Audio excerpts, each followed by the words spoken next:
As the fourth month dawns on the war in Ukraine, the battle has narrowed to a 75-mile-wide sliver of land in the heart of the eastern Donbas region, where Russia's concentrated firepower and shortened supply lines are helping its forces make progress toward a handful of key cities.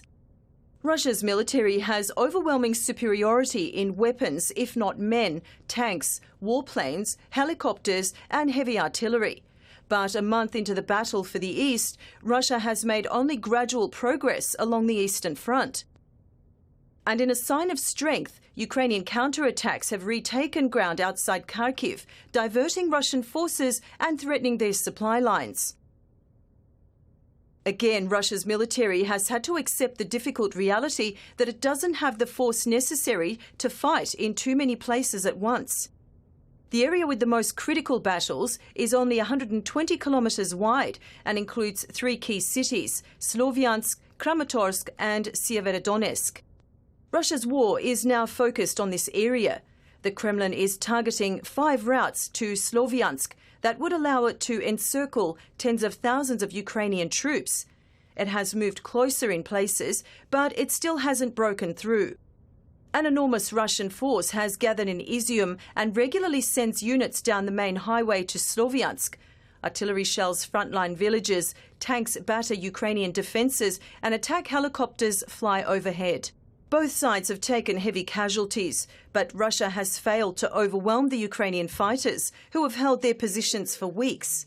In an attempt to cut off Ukrainian supply lines, Russian soldiers have also targeted the main road and rail line connecting Slovyansk to the rest of Ukraine. But this advance has stalled too. Each failed attempt takes a toll on Russia's already depleted military, as soldiers are injured or killed and units become smaller and less effective. Another advance has made more progress, taking some villages and farmland north of the town of Liman, which is now under direct attack. Russia's playbook to capture towns and villages with limited manpower is brutal. Destroy urban areas with heavy artillery and rocket fire, and then move in a few days later. This strategy suits the depleted Russian army, which does not have the troops required for sustained urban warfare. But Ukrainian forces have another key defensive resource impeding Russian progress, the Seversky Donets River. When a Russian battalion tried to use pontoon bridges to cross the river this month, it was a complete disaster. Public evidence suggests well over 400 Russian soldiers may have been killed or wounded by Ukrainian artillery. As advances north of Slovyansk have slowed or stalled, Russia has started fighting for an even smaller area, the city of Severodonetsk.